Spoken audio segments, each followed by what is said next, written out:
Movie के start में एक लड़की एड्रियन समुद्र तट के किनारे दो गुंडों से बचकर भागते हुए एक बंद पड़ी कैंड पालक की फैक्ट्री के ताले को तोड़कर उसके अंदर चली जाती है। दोनों गुंडे भी उसके पीछे अंदर जाने लगते हैं। तभी उनमें से एक गुंडा उस जगह को भूतिया बताते हुए दूसरे गुंडे को भी अंदर जाने से रोक रहा होता है, लेकिन दूसरा गुंडा उसकी बात नहीं मानता है और वे दोनों भी अंदर चले जाते हैं। एड्रियन फैक्ट्री के अंदर अंधेरे में किसी को खड़ा देखकर डर कर भाग रही होती है। तभी गुंडे भी उसे ढूंढकर घेर लेते हैं, लेकिन तभी खाली पालक का एक कैन लुढ़क कर उनके पास आता है और अचानक अंधेरे से एक बड़ा आदमी एक गुंडे को अंदर खींचकर उसे दो हिस्सों में चीर देता है। फिर वह बाहर आकर दूसरे गुंडे की खोपड़ी कुचलकर उसे भी मार देता है। एड्रियन डर कर उसे मॉन्स्टर कहती है। तब वह जवाब देता है, मैं वही हूँ जो मैं हूँ,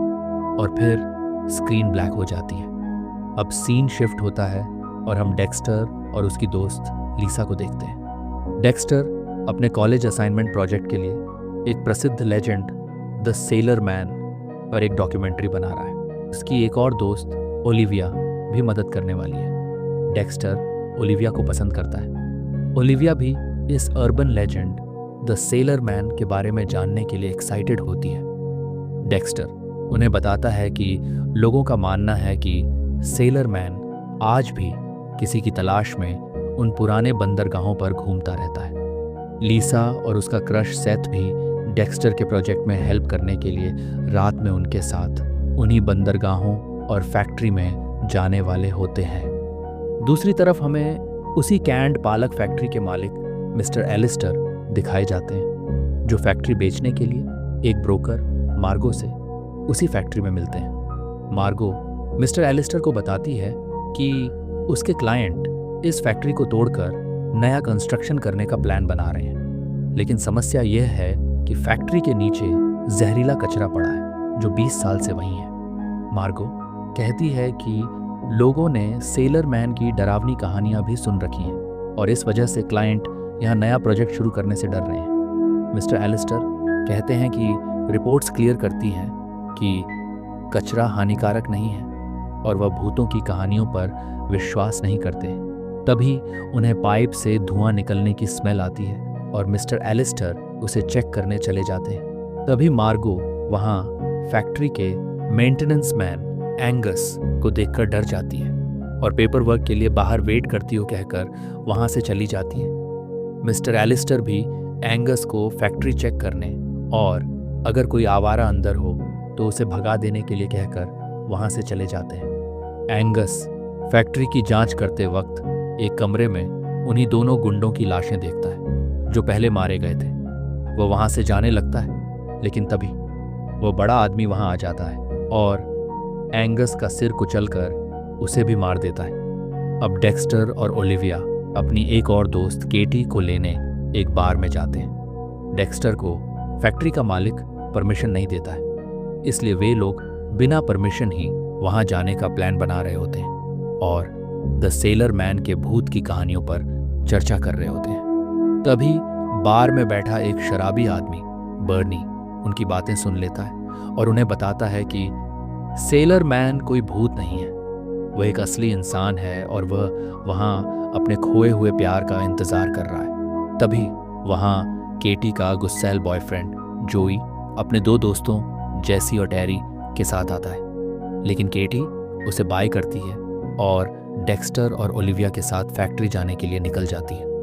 अब केटी, डेक्स्टर और ओलिविया उसी कैंड पालक फैक्ट्री में आ जाते हैं जहां उन्हें सेथ और लीसा भी मिलते हैं। फैक्ट्री में लॉक लगा होता है, लेकिन ओलिविया एक नेल कटर से उस लॉक को खोल देती है।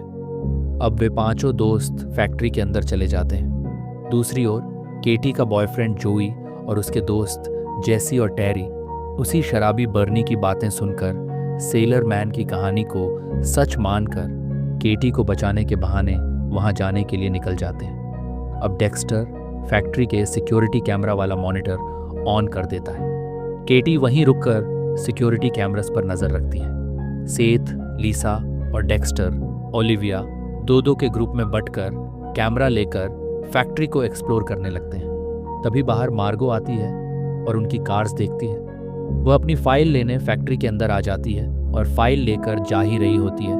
उसे अंधेरे में एंगस की सिर कुचली हुई लाश दिखती है। तभी सेलर मैन उस पर हमला कर देता है और उसकी खोपड़ी से कुछ बाल उखाड़ लेता है। फिर वह उसे उठाकर कचरा नष्ट करने की मशीन में डाल देता है और मशीन ऑन कर देता है। मार्गो वहीं दबकर मर जाती है। अब डेक्स्टर और ओलिविया को एक जगह एक लॉकर मिलता है। ओलिविया उसे भी एक पिन से खोल लेती है। उसमें उन्हें कुछ कॉन्फिडेंशियल पेपर्स मिलते हैं। एक इंटरनेशनल रिपोर्ट को पढ़कर डेक्स्टर को पता चलता है कि फैक्ट्री को पालक के संक्रमण से लोगों को न्यूरोलॉजिकल इन्फेक्शन होने के कारण बंद कर दिया गया था। उन्हें पता चलता है कि मिस्टर एलिस्टर फैक्ट्री और उनके टाउन के इकलौते न्यूज़पेपर दोनों के मालिक हैं। इसलिए उन्होंने इस सच्चाई को दुनिया से छुपा लिया था। अब सेथ और लीसा भी उनके पास आ जाते हैं। वे सब लोग पाइप से आ रही धुएं की गंध को महसूस करते हैं और उसे ढूंढते हुए एक रूम में जाते हैं। वहाँ दीवार पर उसका नाम लिखा होता है, पोपाई द सेलर मैन। दूसरी ओर केटी ऑफिस में पॉपाई को देखती है और कहानी वाला सेलर मैन सच में है। सोचकर वह डरकर भागते हुए वह अपने बॉयफ्रेंड जोई से टकराती है। जोई भी अपने दोस्तों के साथ फैक्ट्री में आ जाता है। केटी उससे कहती है, हमें जल्दी यहाँ से भागना होगा, लेकिन जोई उसे डांटने लगता है। तभी वहाँ पॉपाई आ जाता है। जैसी उसे चाकू से मारता है, लेकिन उस पर कोई असर नहीं होता। अब पॉपाई अपने हाथों से जैसी कि दोनों आंखें फोड़कर उसे मार देता है। केटी की चीख सुनकर उसके बाकी दोस्त भी उसे ढूंढने लगते हैं। पॉपाई टेरी का हाथ मोड़कर उसकी नसों को फाड़ देता है, लेकिन टेरी किसी तरह बचकर वहां से भागने लगता है। जोई भी डरकर केटी को वहीं अकेला छोड़कर भाग जाता है। पॉपाई भी केटी को बिना मारे बाहर जाता है और एक बड़े एंकर को घसीटते हुए जेसी को ढूंढता है। फिर उसी एंकर से जेसी का सिर काट देता है।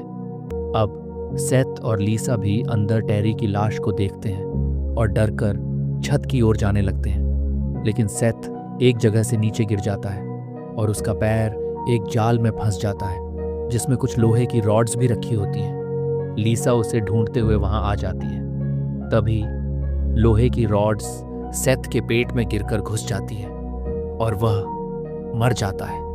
अब लीसा भी पोपई से डरकर छत की ओर भागते हुए सेठ के पेट में गड़ी लोहे की रॉड्स पर गिर जाती है और वह भी मर जाती है।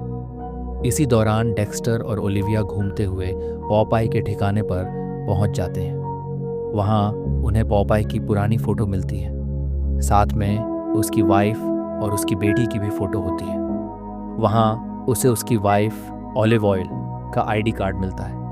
वहीं रखे कुछ न्यूज़पेपर्स पढ़कर उन्हें समझ आता है कि पॉपाई की वाइफ ऑलिव ऑयल ने ही इस फैक्ट्री में काम करते हुए पालक के संक्रमण का पर्दाफाश किया था, लेकिन उसके बाद वह कहीं लापता हो गई। तभी वहां पोपई की आहट सुनकर वे दोनों एक दरवाजे के पीछे छिप जाते हैं। अब वे लोग पोपई को अपने सामने देखते हैं। डेक्स्टर उसका वीडियो बनाने लगता है। पॉपाई वहीं जहरीली पालक खाता है और वहां से चला जाता है। अब डेक्स्टर और ओलिविया भी बाकी सबको ढूंढते हुए वहां से भागने लगते हैं।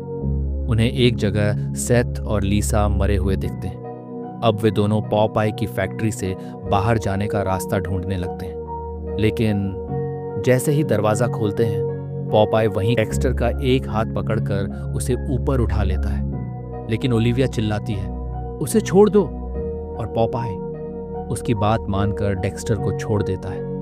ओलिविया तुरंत दरवाज़ा बंद कर देती है और वे दोनों एक जगह जाकर छिप जाते हैं। डेक्स्टर के हाथ की हड्डी टूट जाती है। ओलिविया उसे अपने मुंह पर कपड़ा रखने कहती है और फिर झटके से उसकी हड्डी सीधी कर देती है।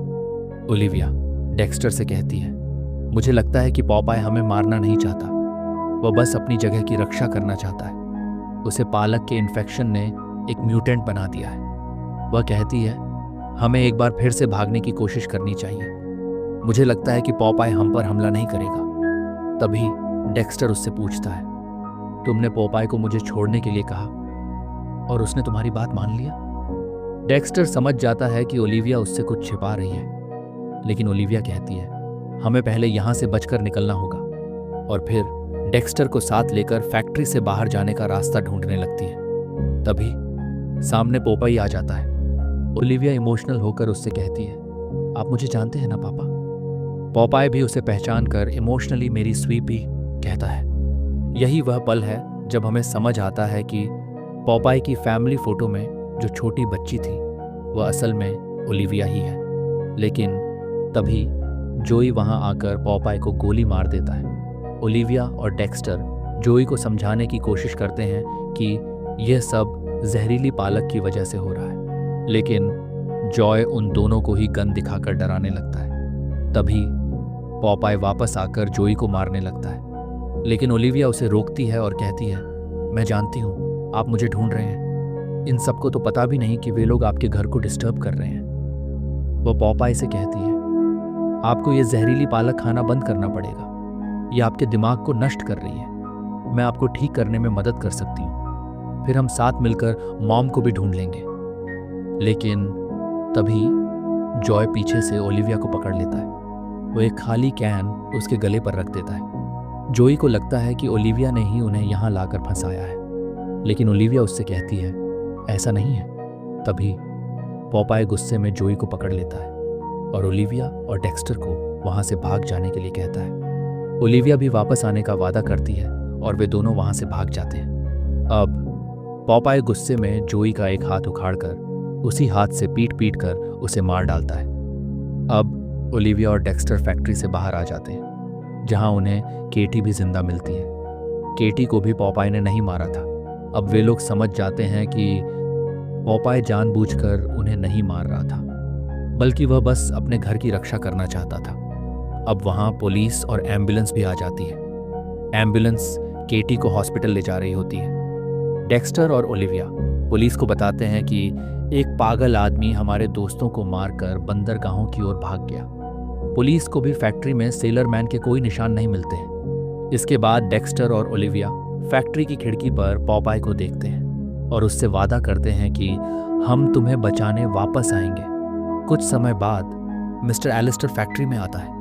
इस घटना की वजह से उसकी फैक्ट्री की डील कैंसिल हो चुकी होती है, इसलिए वह गुस्से में किसी भी कीमत पर इस फैक्ट्री को डिस्ट्रॉय करने का प्लान करने लगता है। तभी एक खाली कैन लुढ़कता हुआ उसके पास आता है और पोपाय भी उसके सामने आ जाता है और मैं वही हूँ जो मैं हूँ कहते हुए मिस्टर एलिस्टर की खोपड़ी को कुचल दे। इसी के साथ मूवी यही खत्म होती है। उम्मीद है आपको कहानी अच्छी लगी होगी। कहानी अच्छी लगी हो तो चैनल को सब्सक्राइब कीजिए। Thank you.